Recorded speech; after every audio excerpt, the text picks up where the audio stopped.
कुशीनगर में महात्मा बुद्ध के नाम पे एक कृषि और प्रौद्योगिकी विश्वविद्यालय की स्थापना का कार्य युद्ध स्तर पर चल रहा है, तो लखनऊ में किसानों के मसीहा चौधरी चरण सिंह जी के नाम पर एक सीड पार्क की स्थापना का काम यहां लखनऊ में हो रहा है।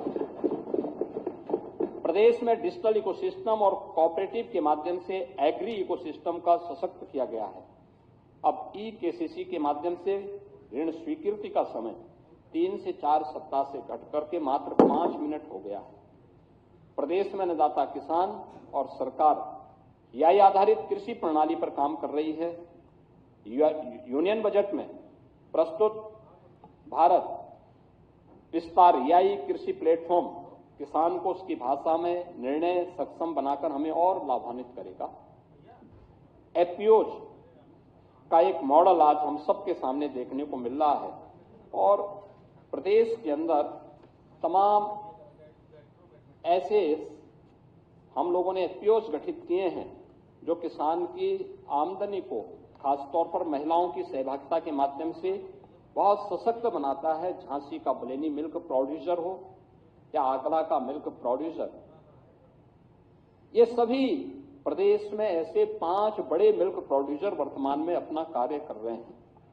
दूसरा, एमएसएमई सेक्टर में भी जो कार्य किया है, हम सब जानते हैं कि 2017 के पहले ये मृतप्राय सा हो गया था और इसकी स्थिति अत्यंत दयनीय थी।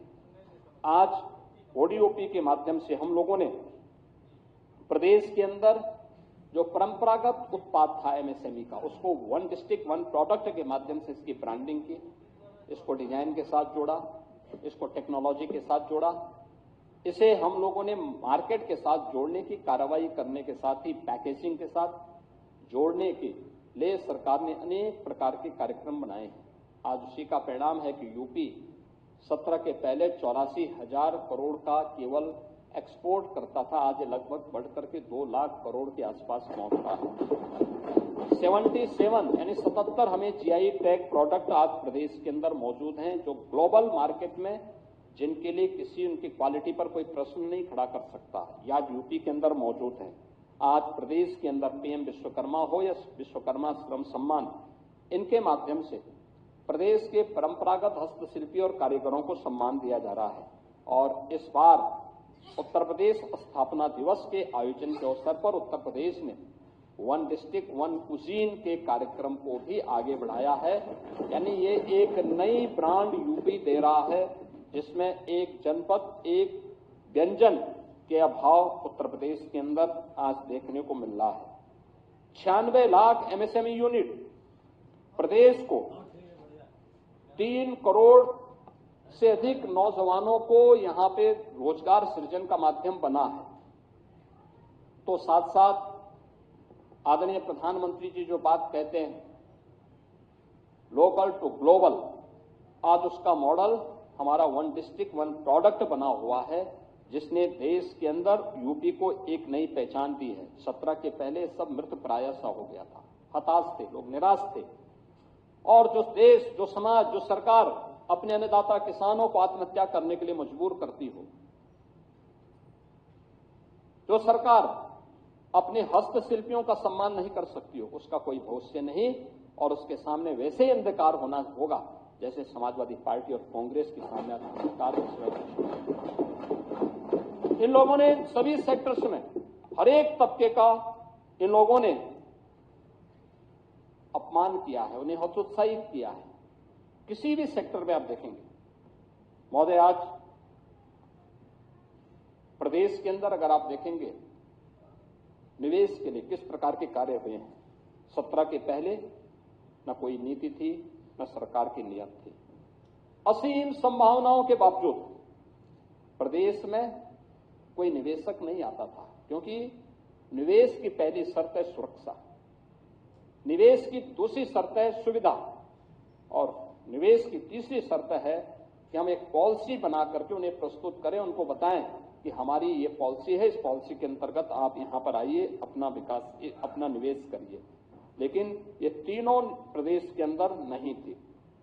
एक fearless business, ease of doing business, trust in doing business, आज ये यूपी की एक नई पहचान बनी है। यूपी के अंदर एक नई पहचान दे रही है। आज हम लोगों ने ट्रिपल एस पर काम किया है, यानी प्रदेश के अंदर सेफ्टी है, स्टेबिलिटी है और डबल इंजन की सरकार होने के नाते स्पीड स्वाभाविक है। ये तीनों ट्रिपल एस के तहत सेफ्टी, स्टेबिलिटी एंड स्पीड, ये उत्तर प्रदेश की एक नई पहचान बनी है। पॉलिसी पैरालिसिस से पॉलिसी स्टेबिलिटी, आज ये उत्तर प्रदेश की इस ऐतिहासिक यात्रा की गवाह है। 34 से अधिक सेक्टोरियल पॉलिसीज, निवेश मित्र, निवेश सारथी, उद्यमी मित्र ने उद्योगों के लिए एक सुगम, पारदर्शी और भरोसेमंद वातावरण तैयार किया है। उत्तर प्रदेश आज ईज ऑफ डूइंग बिजनेस में देश के अंदर टॉप अचीवर स्टेट है। ईज ऑफ डूइंग बिजनेस में 17 के पहले उत्तर प्रदेश 14वें स्थान पे था, आज एक टॉप अचीवर है। देश का पहला राज्य जिसने व्यापक सुधार के सभी मानकों को पूर्ण रूप से क्रियान्वित किया है, आज वो उत्तर प्रदेश के अंदर देखने को मिल रहा है। डी रेगुलेशन रैंकिंग में देश में प्रथम स्थान यूपी का है। डी क्रिमिनलाइजेशन के द्वारा हमने 13 राज्य अधिनियमों के 99% आपराधिक प्रावधानों को खत्म किया है। 2017 के पहले, आजादी के बाद से 2017 तक कुल कारखाने बने थे 14,000 स्थापित हुए थे और 2017 से अब तक इनकी संख्या 31,000 पार कर गई है। Industry first, investor first approach के कारण आज उत्तर प्रदेश, जो हमारे वैश्विक निवेशक हैं, उनके लिए एक सुरक्षित, स्थिर और विश्वसनीय गंतव्य के रूप में उत्तर प्रदेश ने अपनी एक नई पहचान बनाई है। अब केवल एमओयू कागजों तक सीमित नहीं है, ग्राउंड ब्रेकिंग हो रही है, उत्पादन और व्यापक रोजगार का सृजन इसके माध्यम से हो रहा है। पिछले 8-8.5 वर्ष के अंदर हम लोगों ने प्रदेश में 50 लाख करोड़ रुपए से अधिक के निवेश के प्रस्तावों को यहां पर लाने में सफलता प्राप्त की है। 15 लाख करोड़ रुपए से अधिक के निवेश के प्रस्तावों को जमीनी धरातल पर उतारने में सफलता प्राप्त की है और अब यह मेक इन इंडिया के आदरणीय प्रधानमंत्री जी के विजन को प्रभावी ढंग से आगे बढ़ाने का एक माध्यम उत्तर प्रदेश बन रहा है।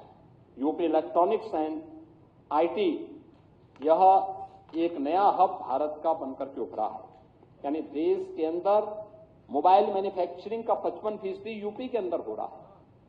इलेक्ट्रॉनिक कंपोनेंट का 60% से अधिक कंपोनेंट देश का यूपी के अंदर मैन्युफैक्चर हो रहा है। यानी ये चीजें बताती है नए भारत के लिए उत्तर प्रदेश की ये पोटेंशियल है, ये उत्तर प्रदेश के अंदर अब देखने को मिल रहा है। अब उत्तर प्रदेश के अंदर डिफेंस, मैन्युफैक्चरिंग और स्पोर्ट्स जैसे क्षेत्रों में भी आज उत्तर प्रदेश में तेजी के साथ निवेश बढ़ा है। आज उत्तर प्रदेश, इसीलिए हम कहते हैं trust, transformation and timely delivery की एक रोल मॉडल के रूप में अपनी एक नई पहचान बनाने में उत्तर प्रदेश सफल हुआ है। महोदय, उत्तर प्रदेश के अंदर मेडिकल इंफ्रास्ट्रक्चर में पिछले 8-8.5 वर्ष के अंदर हमें बड़ी भारी सफलता प्राप्त हुई है। मैंने जो प्रारंभ में कहा था, उत्तर प्रदेश की 17 के पहले की स्थिति क्या थी? 1 डिस्ट्रिक्ट 1 प्रोडक्ट, 1 डिस्ट्रिक्ट 1 माफिया बन चुकी थी। आज मुझे अच्छा लगता है देखते हुए, आज 1 district 1 medical college, 1 district 1 product आज यूपी की पहचान करेगी। रायबरेली और गोरखपुर में एम्स संचालित हो चुके हैं। आज हर जनपद में आईसीयू है। 17 के पहले 40 से ज्यादा जनपद ऐसे थे जहां कोई आईसीयू नहीं था। डिजिटल एक्सरे है, ब्लड बैंक है, डायलिसिस की सुविधा है, ऑक्सीजन प्लांट है, वेंटिलेटर हैं, ये सभी आज उपलब्ध हो रहे हैं। 108, 102 की एम्बुलेंस सेवा के रिस्पांस टाइम को ठीक करने का प्रयास हुआ है। टेलीमेडिसिन के माध्यम से दूर दराज के गांवों में भी स्वास्थ्य की सेवाओं को आगे बढ़ाने का काम हो रहा है। आज हम artificial intelligence, genomics, telemedicine, medtech, health take और क्लिनिकल रिसर्च को बढ़ावा देने के लिए ये future oriented, innovation based and technology operated स्वास्थ्य के इकोसिस्टम को तेजी के साथ आगे बढ़ाने में उत्तर प्रदेश आगे बढ़ा है। आज डबल इंजन सरकार का यह कार्य हर एक स्तर पर देखने को मिल रहा है। और हमें कहते हैं कि आप कितनी भी बड़ी घोषणा करें, रिजल्ट क्या है? और रिजल्ट उसका यही है कि 2017 के पहले इंसेफ्लाइटिस से मासूम बच्चों की मौत होती थी। हर वर्ष 1200 से 1500 बच्चे मरते थे। आज इंसेफ्लाइटिस को डबल इंजन सरकार ने हमेशा के लिए समाप्त कर दिया। यानी हमने केवल माफिया को ही समाप्त नहीं किया है, उत्तर प्रदेश ने माफिया के साथ साथ इंसेफ्लाइटिस जैसी बीमारियों के कारक उन मच्छरों को भी और उसकी बीमारी को भी हमेशा के लिए समाप्त कर दिया है। यह उत्तर प्रदेश की एक नई पहचान बनी है। फार्मास्यूटिकल के क्षेत्र में भी उत्तर प्रदेश एक नई स्थिति को प्राप्त किया है। आज उत्तर प्रदेश के अंदर हमारे पास इस सेक्टर की अपनी एक पॉलिसी है। हम लोग ललितपुर में एक फार्मा पार्क का निर्माण कर रहे हैं। गौतम बुद्ध नगर जनपद में मेडिकल डिवाइस पार्क की स्थापना का कार्य युद्ध स्तर पर आगे बढ़ रहा है। और उत्तर प्रदेश इस सेक्टर में अभी हाल ही में आपने देखा होगा कि देश का एक बड़ा हम लोगों ने फार्मा कॉन्क्लेव यहां लखनऊ में आयोजित किया था।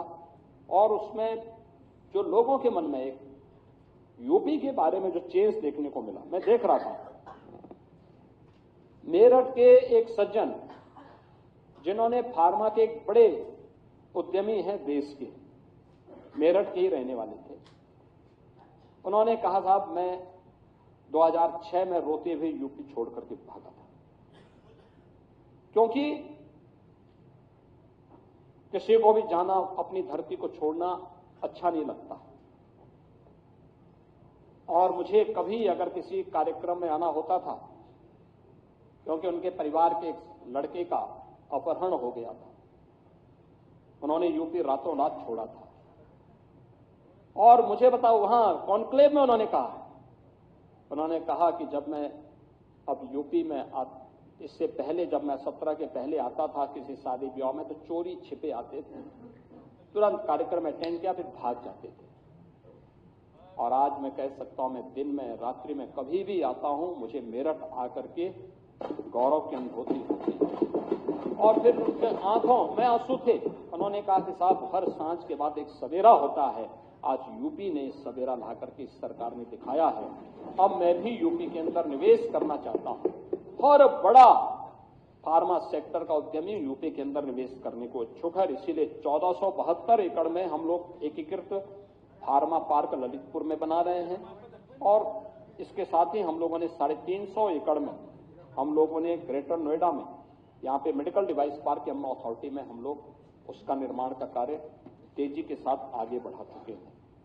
प्रदेश के अंदर हर एक सेक्टर में हम लोगों ने कार्य किया है, खासतौर पर चाहे वह भूमंतु जातियां हों, जनजातीय समाज हों जिनकी कोई वाइस नहीं थी, बनटांगियां हो, मुसहर है, थारू है, कोल है, बुक्सा है, ये जितनी भी जातियां थी, जनजातीय समुदाय हों, कोल हैं, इन सबको जमीन के पट्टे देने के साथ ही इनको आवास उपलब्ध करवाने की कार्रवाई, अन्य बुनियादी सुविधाएं उपलब्ध करवाने की कार्रवाई, ये सभी आज प्रदेश के अंदर तेजी के साथ आगे बढ़े हैं।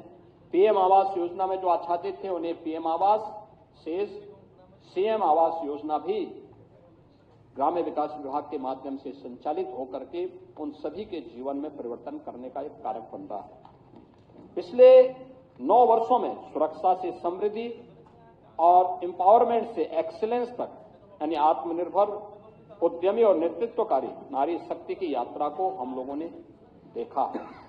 आज महिला सुरक्षा के साथ साथ शिक्षा, कौशल और स्वरोजगार, स्वास्थ्य और नेतृत्व के हर स्तर पर महिलाओं की सशक्त भागीदारी, यह आज प्रदेश के अंदर देखने को मिल रही है।